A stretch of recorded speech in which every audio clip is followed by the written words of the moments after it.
Hello everybody, we're going to do 2-point perspective. You might have been familiar with this with the 2-point city within middle school. Maybe you've done it in elementary. I know I did it with Legos. What you'll need today is a ruler, paper, eraser, and pencil. This is stuff I found around my house. The eraser I wouldn't typically use because of the pink color, and it usually leaves remnants of pink color. So if you don't have a ruler, you can always use a straight edge, like a book, and cardboard perhaps. Just make sure that it's a good straight edge, there's no nicks and little edges taken out of it because that can kind of ruin your straight lines. You'll see me use the ruler with my non-dominant hand. I displace my fingers across the ruler with my non-dominant side, so then that way the ruler does not pivot too much whenever I go to trace along the straight edge. I notice a lot of students will do this number, like where their fingers are all close on one side, and as they draw, it comes out like this. Please make sure that you're using your ruler correctly. I also go like this whenever it's going horizontally. You see how my fingers are evenly displacing their weight across the ruler this way too. This really does help. Whenever I have a dot, let's just say this is probably my horizon line, another easy trick is to use that point as a way to go back to, like, let's say I have this vertical line right here. I use this point to navigate to my top line. This is another easy solution to guide yourself through your 2-point perspective with ease. So hopefully you use those. I just wanted to mention that before we get started. All right, good luck. Get started. What I usually start with is the horizon line because this is going to be the main atmosphere and land. So there we go. I will probably draw a little bit darker so that way you guys can see with my camera. It gets a little fidgety. I'm going to draw a vanishing point right here and a vanishing point right there. I would encourage you to keep it rather small. The larger you go, the tendency is that you'll lose where the line should recede back to the vanishing point. So the smaller it is, actually the better. In this case, I made mine a little bit darker. So yet again, that you can see, I'm going to go, like I said before, darker. The next step, so I have vanishing point number 1. I'm going to label this. You do not have to, but just so that way when I refer back to them, you know which points I'm talking about. I might say the left, I might say the right, but that should help a little bit more. I'm going to start with a vertical line to start off my boxes going off into space. So this vertical line is going to be perpendicular to your horizon line. Like I said, I'm going to draw a little bit darker in just a segment. It's not like a whole line going across your page. I might make mine a little bit larger, longer. The key here is to use your ruler 100% of the time that you're drawing any lines on here.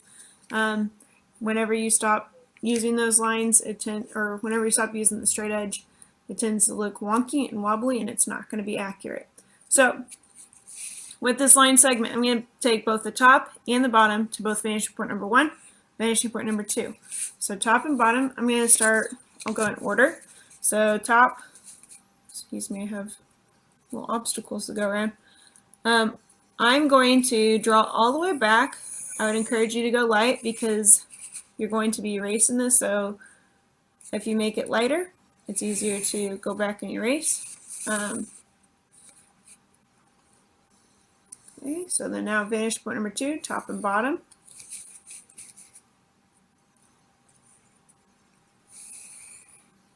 There you go. So right now you have like you have two connecting triangles going back into both vanishing points. However, we need to make this a cube, so this is not really convincing in the illusion of a cube here. So what you're going to do, you're going to take your ruler from the very first line that you created for a cube, you're going to slide it, so that way you have somewhat of a parallel line. I kind of tweak my ruler just to make sure it's parallel with the first line that you've created as your column. Right here, do the same thing on the other side. I like kind of going on this side so I can actually see it because I don't have a clear ruler. I love clear rulers for this. It's a little bit easier. Okay, tweak it if you need to. A lot of students end up making their lines diagonal, but that's the one illusion that ends up making it look not accurate and not like a cube. So now the confusing part. You're going to take this corner and this corner, because you still need a bottom, because it is above eye level, you will see the bottom. It's just like a present being held above you. You won't see the cards and you won't see the ribbon, but you would see the bottom being held above you with the two planes on either side. So let's get that bottom on, so that way it looks more three-dimensional. So I'm going to the opposing vanishing point for each of the corners that I've just marked out. You don't have to do the dots, I'm just kind of showing you. I'm going to stop right there, because once it intersects, I would typically go all the way back, but I'm trying to make less work. So whenever I've done this, once it intersects, that's all I need. So now I have the three planes, the sides, the bottom, and what I have left is my cube. So this is finished. So I'm going to erase these lines here so they're not tethered to the vanishing points. This should help convey that the box is above you and it has no other illusions showing evidence that on how you did this.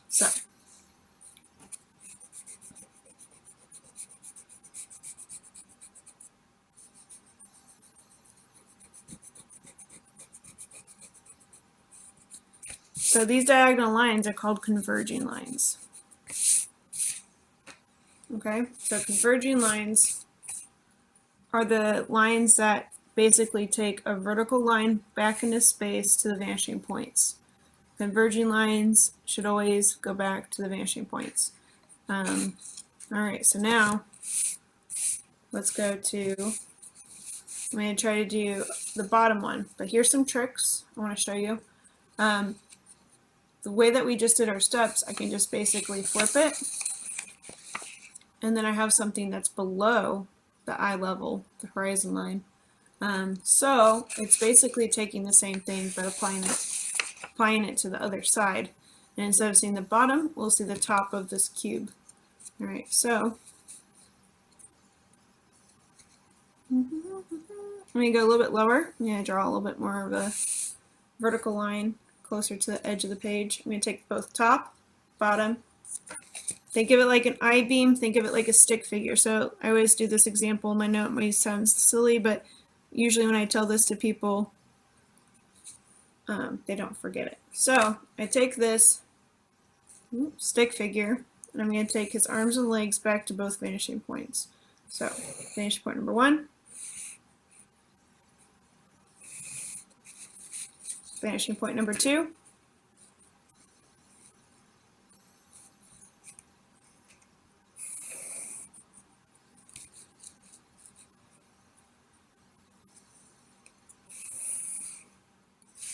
okay, so this is my basically stick figure being stretched out like a Hulk. I'm going to bring it back, cut it off. Oh, we gotta do this again. Make sure it's parallel.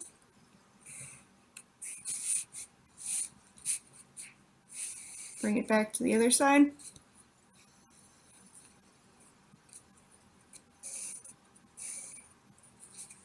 So now you got a flying stick figure, okay?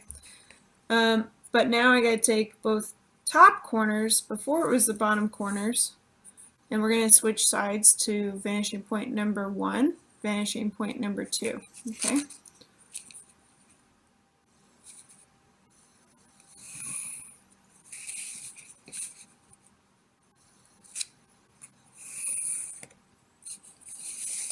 Alright, so I have my box. I need to get rid of my stick figure face because he's no more help, which is kind of creepy.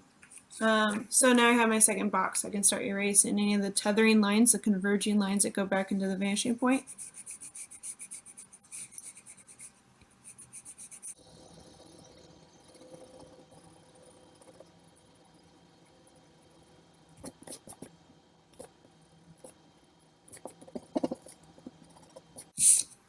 Okay, so now I got 2 cubes. I'm going to do one at eye level. This one I find is more confusing for students just because the way it looks. because when you start this cube, you're only seeing two sides of your box. You're not going to see the top, you're not going to see the bottom, so it just looks very incomplete. So let's try to start this one off. I'm going to do a vertical line off away from the other ones. I'm going to try to keep it into this range where it's not quite, intersecting or intermingling with the other two. Okay, so top and bottom, vanishing point number 1, vanishing number 2.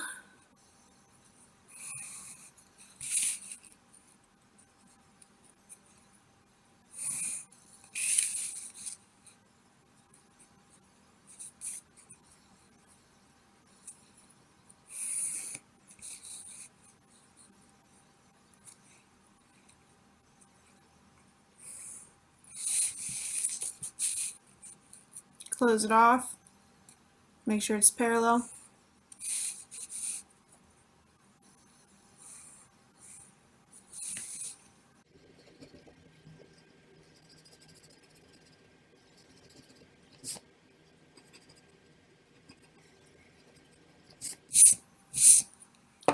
Alright, so it's not complete because the horizon line is going through that box. So I will need to erase on each plane the horizon line.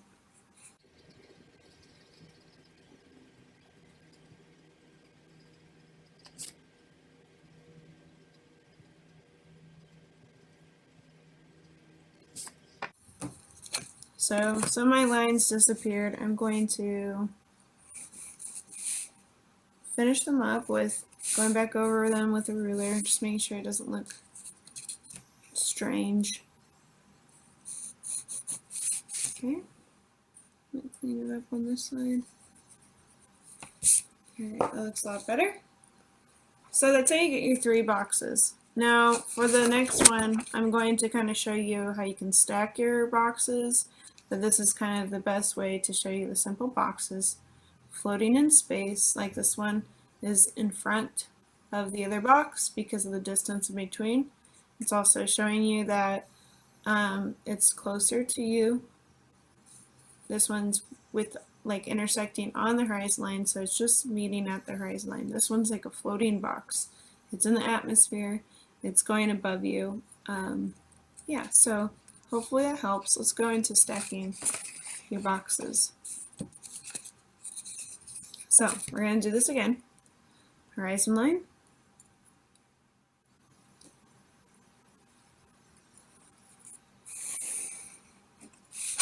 Vanishing point number 1.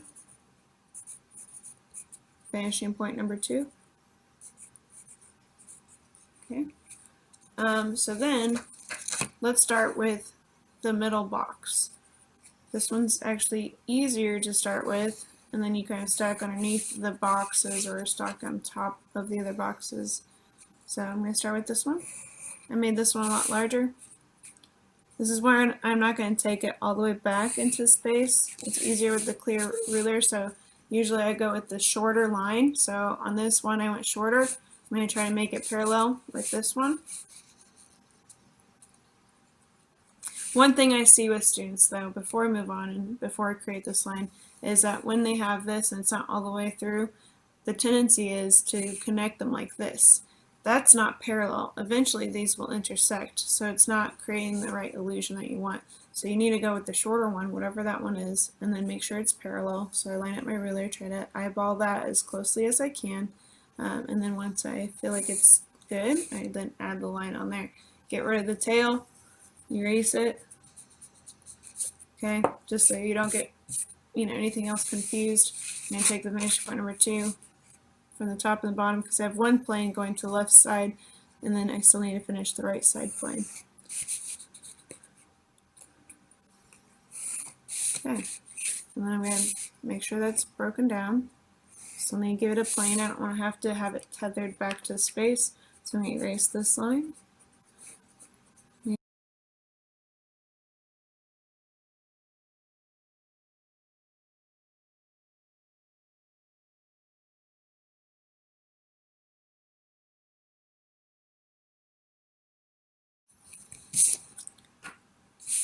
Fix any lines you need to.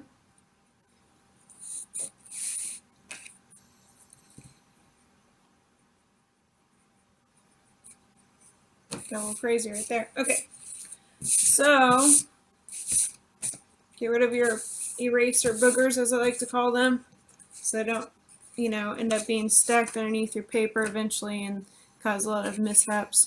So we're going to start with another vertical line. Let's go on this one. I'm going to go bring it out here, and I'm going to not really intersect it with the other line. You can, but this makes it a little bit easier, so that way this one can sit on the top of this one. I'm going to make it a lot more rectangular, like a rectangular prism. I'm not making them equal planes just because it adds a little bit more variety within your picture plane, your composition. So I'm going to take vanishing point 1 back from both top and bottom of that vertical line. Then go to vanishing point number 2, do the same thing. So I can see what it looks like. Ooh, let me tweak that. Okay, there we go. That's better.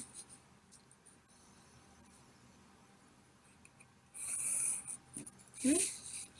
All right, so I want this cube to sit on this rectangular prism. So I'm going to kind of bring this one back right here. I'm going to cut it off right here. Oop, I have a tail. I gotta erase that. Oh, I don't like this eraser.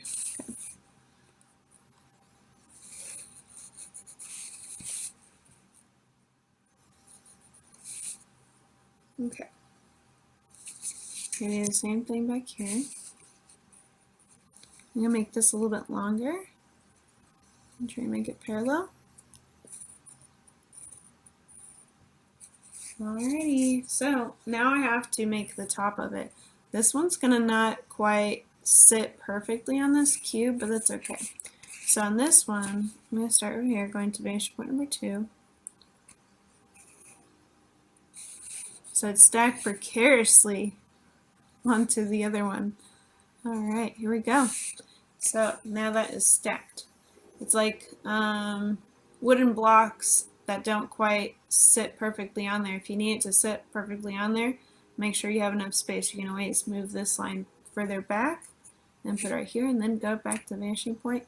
I like this one just because it looks a little bit more interesting and kind of like the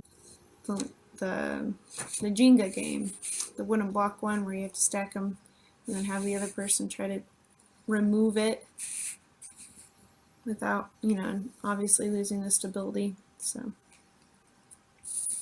okay, let's make it a little bit larger. Okay, so this one, I'm going to erase this a little bit because I want to show you if I see parts of the bottom of this cube, just like what we did before. So I erased my little segment just to kind of show you what it might look like. I'm going to take the top and the bottom back to the vanishing points. Vanishing point number 1, bottom. Vanishing point number 1, the top. Okay, and then do the same over here. Right side, vanishing point number 2, top and bottom.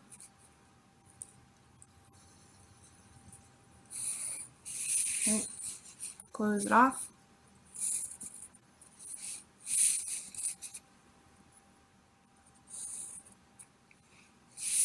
Okay, erase your converging tethering lines.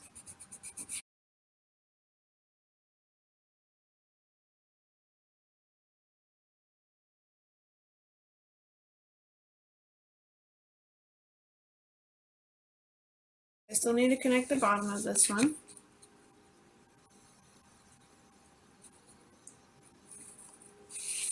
Okay, so now I have cubes that are stacked versus cubes that are floating and kind of placed, like where they're not in relation to the other ones. Okay, so there's 2 different ways of doing that.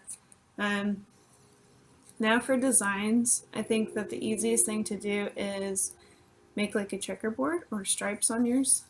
So let's do that.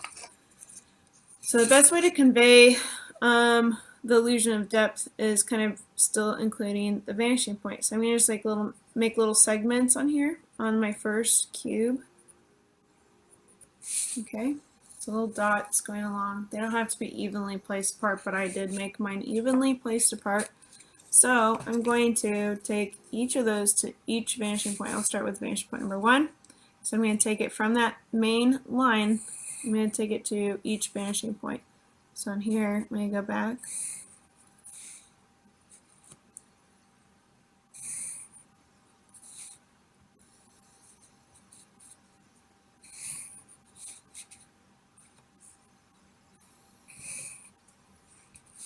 Okay.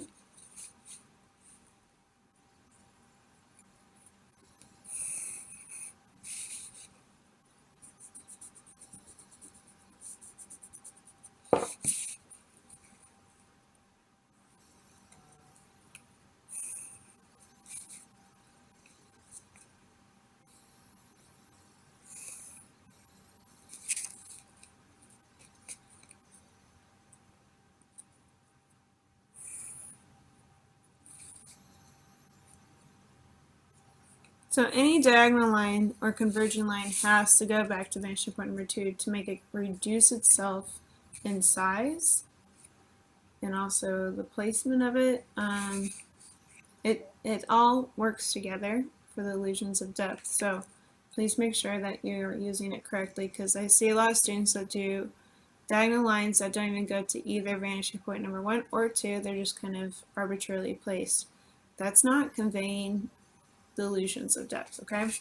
So like if I were to make this into a checkerboard now, I could start a column like this, and then each time I go a little bit further, I'm going to start reducing the size of that column. It can be really small and slight. The further it's going, as in like space like this one, it's going to dramatically change between this column and this column, or like this column and this column. They will get significantly smaller. This one I'm going to make it a little bit more subtle. Okay. There's another way to do this, and I'll kind of show you, but this is like the easier. Ooh, that is so crooked. Let me get rid of that line. That's gross. Okay.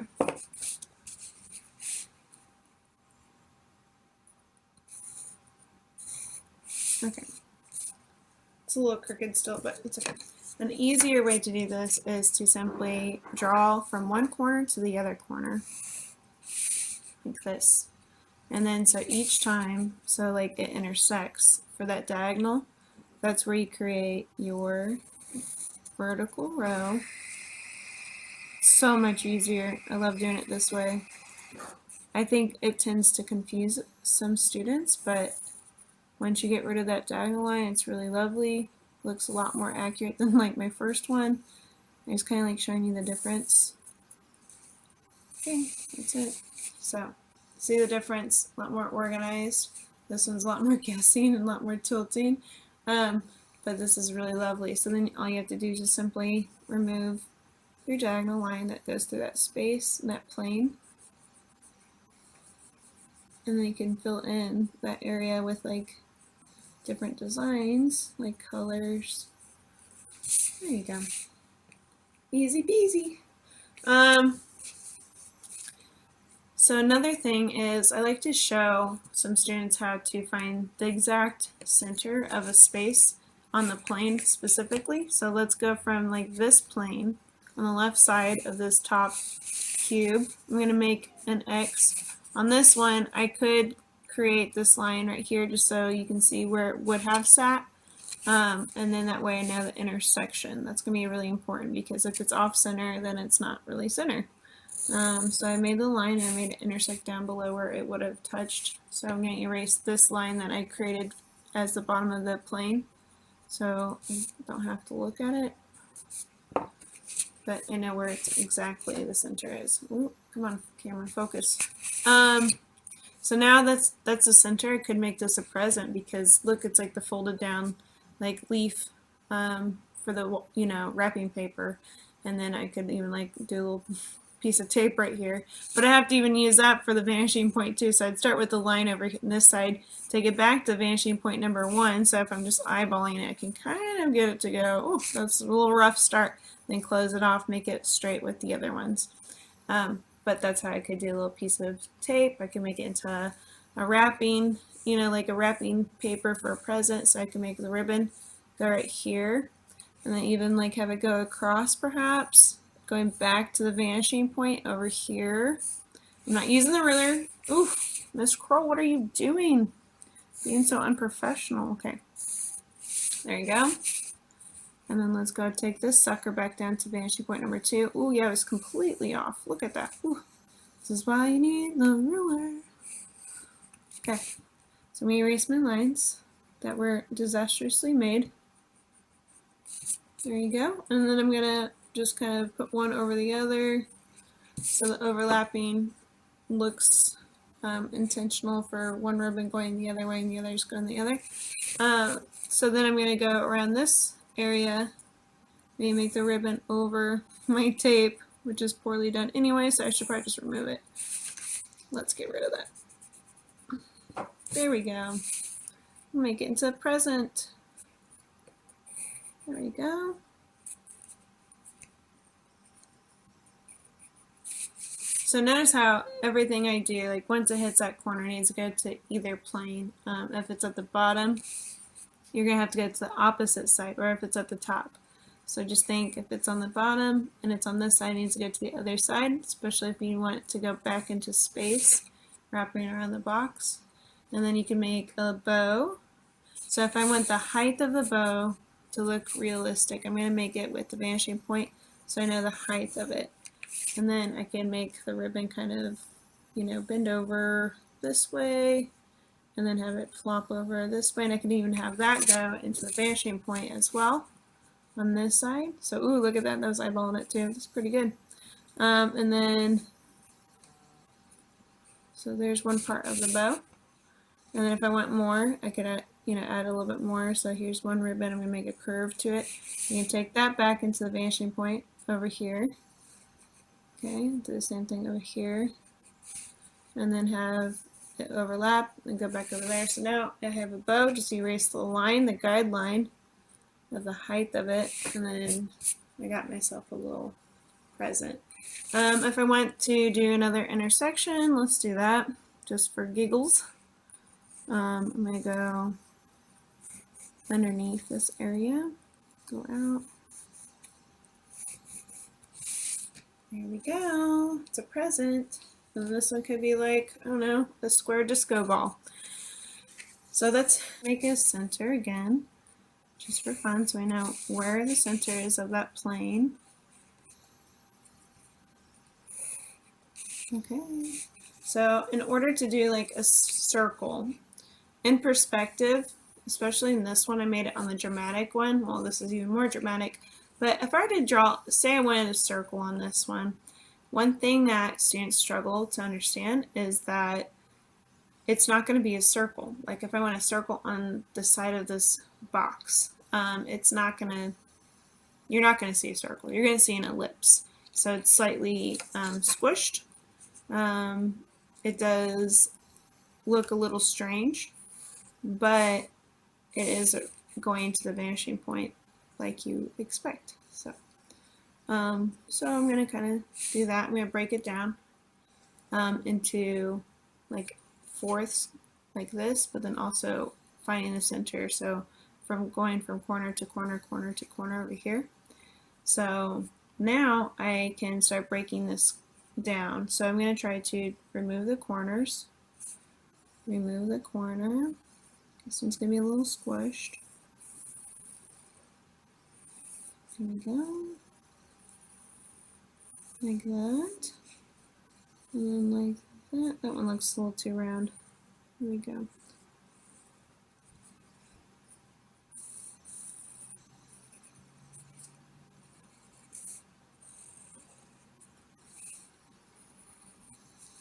Alright, so now I have a huge circle. If I wanted to make a target, I'm going to kind of do the same thing.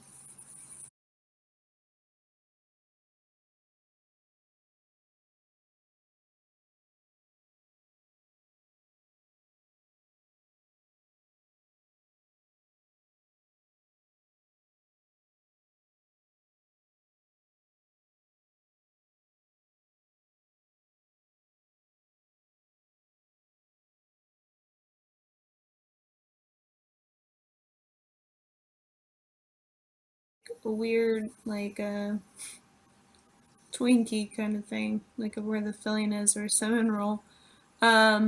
So I don't know what I was trying to create, just designs really. So you can get creative with this. Last video I made this into toilet paper, so I got rid of my corners, but I don't want you to lose the illusion of depth, because sometimes when you start reducing things down into, you know, like the actual building or like the box, that it starts, you start missing what the perspective is. So people will rush through this and not really use the perspective, and then they're like, why didn't you not count that, you know, as a cube going into space? Well, you know, when you get rid of some of this stuff, you start losing the perspective in it. So I'll kind of make this go out a little bit more.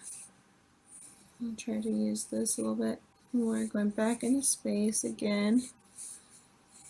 I should use my ruler. What am I doing? I'm gonna round off the edge over here.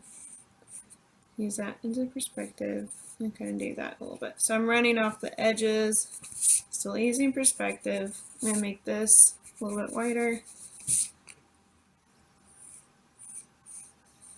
So this one's definitely more kind of freestyling with the idea of perspective in mind. However, would not encourage it. This is just for those I would like to do something different, make something that's more tubular. I'm going to make it into a roll of toilet paper, I think. For COVID, you know, obviously people are stress shopping and getting all their supplies. So I kind of like to add that in there. Maybe I'll make this into like where it's going to be the cardboard later.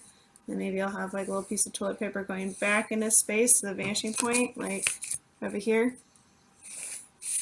Because it's on this side, and then I'll do like this one going over here. Oh, I'd have to mimic the curve, so I gotta go up and go back down. There you go. It's a large toilet paper roll. I'll have to clean it up a little bit more, but there you go. So that's how you do 2-point perspective. I kind of got a little wild towards the bottom, but there's some really small, simple designs that you can do and erase.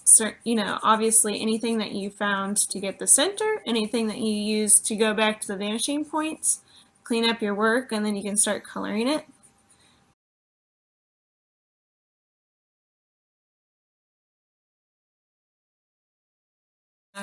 You could add more boxes on, so just if you want to stack them, you always start with the vertical line, go back to vanishing point number 1 and 2, close it off, make parallel lines, and that's how you do it. Okay, so we're going to end up working with the star, and we're going to put it inside of one of the planes of our cubes. I recorded this earlier, but it didn't go through, so I'm going to go and start it again on this new plane that's going to the opposite side. So this is just like what a regular star would look like. Not very, you know, not very beautiful, but we'll go with it. This is just used as in a flat star shape. This one actually uses depth going back into this vanishing point number 2. Start by separating that plane in order to find the center of the plane. So corner to corner, and then corner to corner. Okay, and then I'm also going to divide it up into fourths, so cutting it in half at the intersecting lines this way, horizontally. It looks diagonally, but you get what I mean. And then also vertically into half, like so. So the next thing that I did, I started with kind of a frame, so that way my star didn't go all the way out to the end of the plane. I just wanted to frame it out, kind of like a, you know, one of those blocked toys, one of blocked toys. So I'm going to start with a vertical line. I'm going to go right here. And I'm going to take it back into the vanishing point number 1.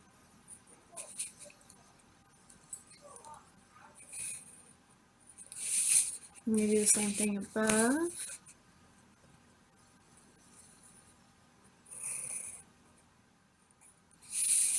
And then I'm also going to close it off with another vertical line, like so. So that's how I started the frame. This will help me meet the feet of the star and also make sure that they meet up with the arms of the star. The point will be framed in for the top. So ideally, I just kind of made a measurement when I did it down here. Like I was like, ideally, I want my core of the star to be, this wide. I just kind of guessed it. But then now for the top part, I'm going to line it up with the vanishing point, and I'm going to make it meet all the way across. Okay. All right, so then I'm going to take maybe one of the corners right here. This is when I don't apply the vanishing point, so do not get confused and do not make this mistake for other things. Always check if you need to make it go to the vanishing point. So then I connected this point to this intersecting part of the frame. And then I'm going to do the point up here. So let's go up to the very top of where the star will be. So where it intersects down here with the frame, up to the point for the center area. Okay. Then I'm going to take this point, go back down to this intersection. I'm going to make these bolder so you can actually see what I'm doing. Let me go back and redo my line so you can kind of see the star emerging from our points that we did. Okay, there we go. That looks a lot better. And then I'm going to join it back up with the arms that we started with. So I have my star. All I have to do now is erase all the measurements that I did and also the separations that I no longer need. Okay, so here we go, erasing away.